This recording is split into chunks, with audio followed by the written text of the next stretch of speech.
मैं डॉक्टर सिमी कुमारी, holistic fertility, गोला road, Patna से। आज हम बात करेंगे कि महिला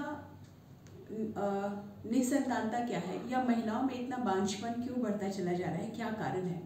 बेसिकली फीमेल आजकल ज़्यादा ओरिएंटेड हो रही हैं अपने कैरियर के तरफ, और शादी का टाइम जो नॉर्मली पहले था कि 25 तक में शादी हो जाती थी, वो अब बढ़ करके 30, 35, इनफैक्ट 40 साल तक भी चला गया है। तो जैसे जैसे फीमेल एज एडवांस होता है, उनके ओवरी का जो रिजर्व है, जो ओवेरियन कंटेंट है, वो घटना शुरू हो जाता है। एक्चुअली हर एक इंडिविजुअल एक डिफाइंड नंबर ऑफ एग्स के साथ बर्थ लेता है, जो लगभग 400 होता है एक एवरेज, और ये हर मेंस्ट्रुअल साइकिल के साथ इसका डिप्रेशन शुरू हो जाता है।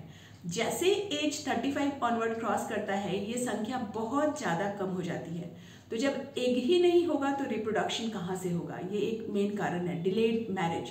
दूसरा है खान पान की गड़बड़ी, लाइफस्टाइल का चेंज हो जाना। पहले हमारा डाइटरी पैटर्न अलग था, लिविंग स्टाइल अलग था, अब डिलेड स्लीप है, बहुत 12 बजे के बाद 1 बजे, 2 बजे, 3 बजे, कुछ लोग तो 3 बजे तक भी सोते हैं, सुबह काफ़ी लेट उठते हैं, 8 बजे, 9 बजे, इनफैक्ट मोर देन दैट। इससे क्या होता है कि हमारा जो नॉर्मल सर्कैडियन रिदम है वो डिस्टर्ब हो जाता है।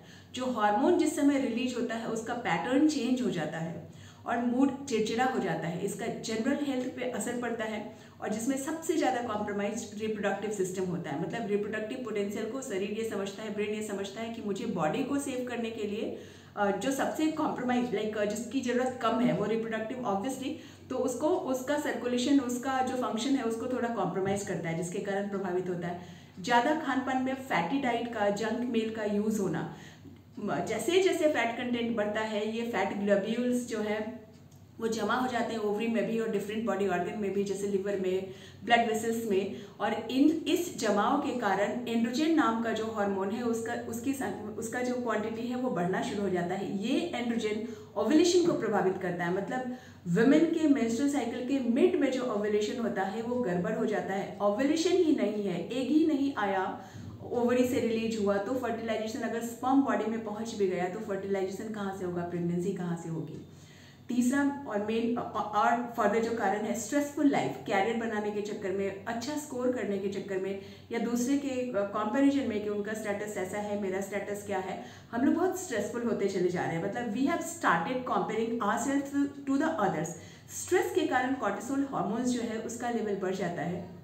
ये कॉर्टिसोल भी उल्टा असर करता है रिप्रोडक्टिव सिस्टम पे, ओव्यूलेशन को कम करा देता है। रिप्रोडक्टिव एंडोमेट्रियल लाइनिंग जो है, मतलब जहाँ पे कि बेबी बनने के बाद चिपकता है, उसकी रिसेप्टिविटी कम हो जाती है, और फलतः जो रिप्रोडक्टिव पोटेंशियल है, जो प्रजनन क्षमता है फीमेल्स की, वो डेटेरिएट कर जाती है।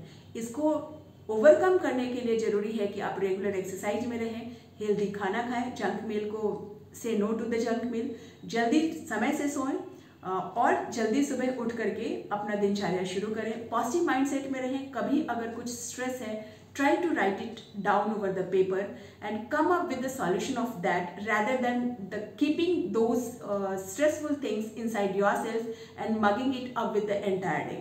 So that's all. अगर आप मेडिकल, डॉक्टर, बीमारी से संबंधित ऐसे वीडियो और या नियमित देखना चाहते हैं तो इस चैनल को लाइक या सब्सक्राइब जरूर करें।